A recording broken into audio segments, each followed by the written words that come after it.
Halo guys, kembali lagi di channel Brilliant Legacy. Kali ini gue mau sharing ya untuk channel yang biasa gue gue ikutin dalam gue belajar investasi dan trading ya. Salah satunya adalah Sundar Sun Glory nih. Kamu bisa lihat ini.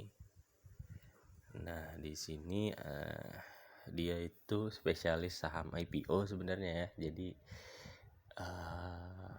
gua selalu berpatokan dengan reviewnya dia sih biasanya gitu. Dan terkadang gue juga suka ikut keputusan dia ya. Kalau dia beli gue beli, kalau enggak gitu. Nah, ini salah satu channel yang bisa gue kasih rekomendasi gitu. Nah, di sini udah ada Ratu, YOII sama KSIX ya yang sudah terbit videonya gitu. Karena dia biasanya baru posting di H-1 gitulah. Sebelum biasanya 1 hari setelah masuk penawaran umum baru dia posting tuh videonya tuh. Oke, itu yang pertama. Jadi gue udah, kalau kalian males nonton, gue udah nonton dan gue udah bikin beberapa ini sih catatan gitu ya. Jadi tiga videonya dia. Yang pertama di KSIX, dia itu sektornya properti ya sejak 1980. Lalu yang menarik adalah net profit marginnya dia sampai 30% gitu. Untuk pendapatannya cenderung stagnan, tapi ya lumayan lah, sudah stabil gitu ya. Mungkin kekurangannya salah satunya tidak ada lock up period. Apa sih lock up period? Jadi lock up period itu biasanya si pemegang saham pengendali biasanya itu nggak boleh jualan dulu tuh di hari pertama sampai hari keberapa gitu, tergantung lock up periodnya berapa bulan gitu. Nah, di sini nggak ada, berarti dia kalau mau hari pertama mau langsung buang barang semuanya juga bisa gitu. Tapi biasanya sih nggak pernah kejadian ya selama ini ya, kayak begitu.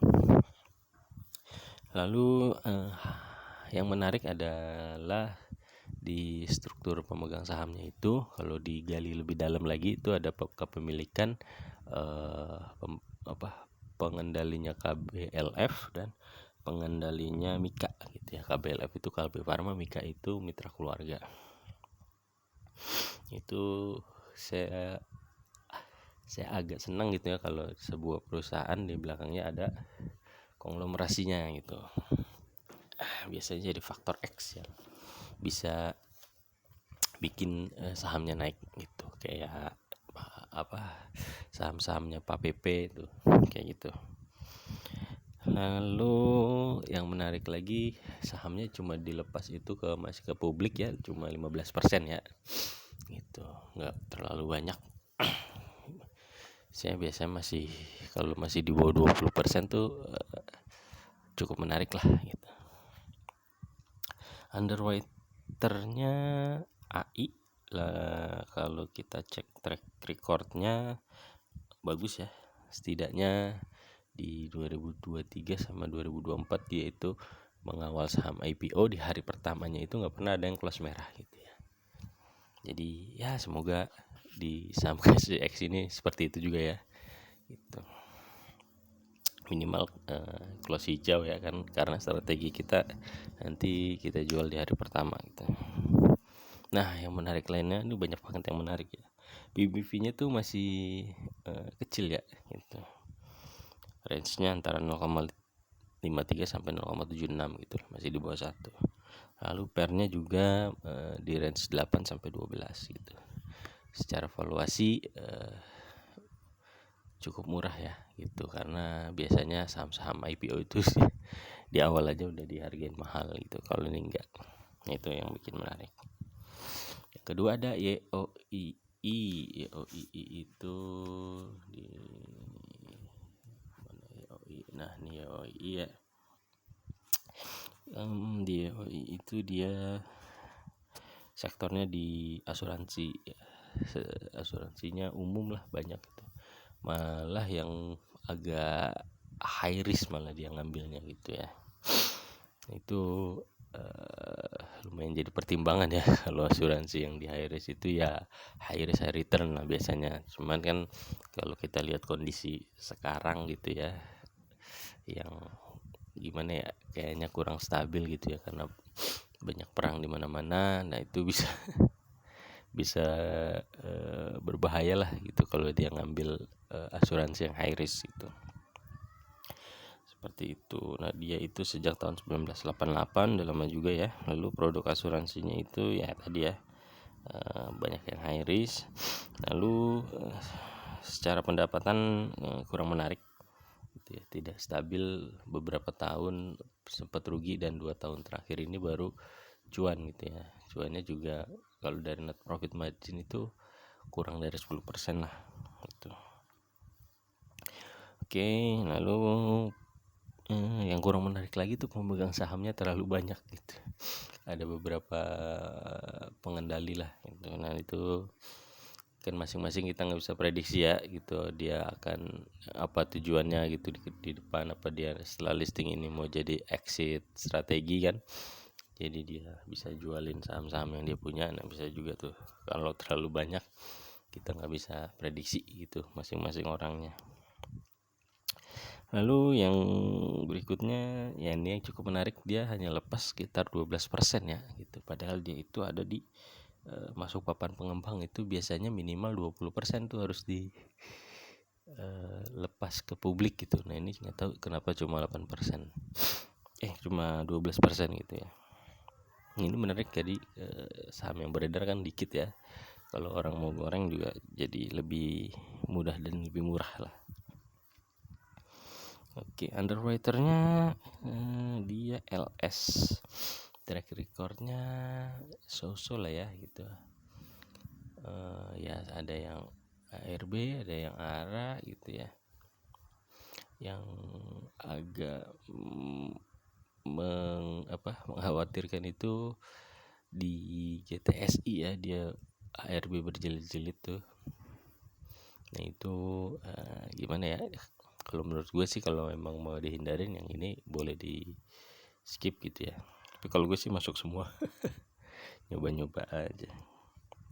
Itu untuk PBV ya lumayan ya, di angka 1,65 ya, nggak terlalu mahal. PR-nya juga di 10,75 gitu. Kalau dari yang agak mengkhawatirkan dari segi LS itu underwriternya gitu sih. Tapi yang menariknya yaitu yang dilepas hanya 12%. Ya itu jadi pertimbangan gue untuk masuk juga gitu ya, walaupun cuma 10 lot ya, cuma 100.000 paling. Nah yang terakhir itu Ratu. Nah di Ratu ini underwriternya lumayan oke ya. Ada HP yang selama ini dia baru mengawal 2 saham IPO, yaitu Cuan dan Das, dan itu luar biasa naiknya ya. Gue dapet cuan juga di Das itu sampai 200% ya. Itu gue jual pas berapa kali arah gitu ya, lupa gue. Lalu selain HP ada AZ juga, dan dia juga menarik ya. Setidaknya tidak ada saham yang dikawalnya itu closing merah gitu ya. Jadi HP dan AZ ini akan mengawal IPO-nya saham Ratu ini gitu. Ratu ini anak usahanya Raja, jadi pengendalinya itu saham emiten Raja ya. Nah itu emiten Raja itu dimiliki sama suaminya Bu Puan Maharani. Jadi ya di belakangnya ada orang besar, jadi menarik juga gitu ya. Oke, dari sektornya dia sektor energi, bergerak di penjualan minyak dan gas. Pendapatannya lumayan ya, cenderung meningkat dari tahun ke tahun, dan kerjasamanya juga bukan main-main ya. dengan Exxon Mobil dan PetroChina gitu. Cuman memang dari segi penggunaan dananya kurang menarik gitu, karena salah satunya itu untuk pelunasan kewajiban apa gue lupa tuh, pokoknya kurang menarik deh. Nanti kalian cek lagi di ininya, di videonya. Oke, kita masuk lagi. Yang menarik itu adalah potensi dia mau bagi dividen dengan dividen payout ratio minimal tuh 60% gitu dari keuntungannya ya. Gitu.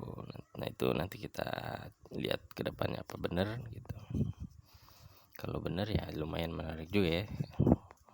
Bisa jadi saham yang dipegang untuk jangka panjang gitu, karena dia benar bagi dividen. Lalu ya saham yang dilepas itu hanya 20%, dan rumornya itu 13%-nya sudah ada yang siap tampung gitu. Jadi kemungkinan yang dilepas di publik itu cuma 7%. Oke, dari segi PBV dia dan lumayan mahal ya di 5,65, tapi dari pernya itu menarik sih, cuma 13,12 gitu. Jadi ya kalau gue sih udah pasti masuk sih. Gitu, karena kalau disuruh milih dari 3 ini, suruh milih 1 ya Ratu, kalau suruh milih 2 itu kasih X dan Ratu gitu. Tapi kalau mau 3-3 juga silahkan. Oke, mungkin sekian dari gua untuk video kali ini. Sampai ketemu di video berikutnya.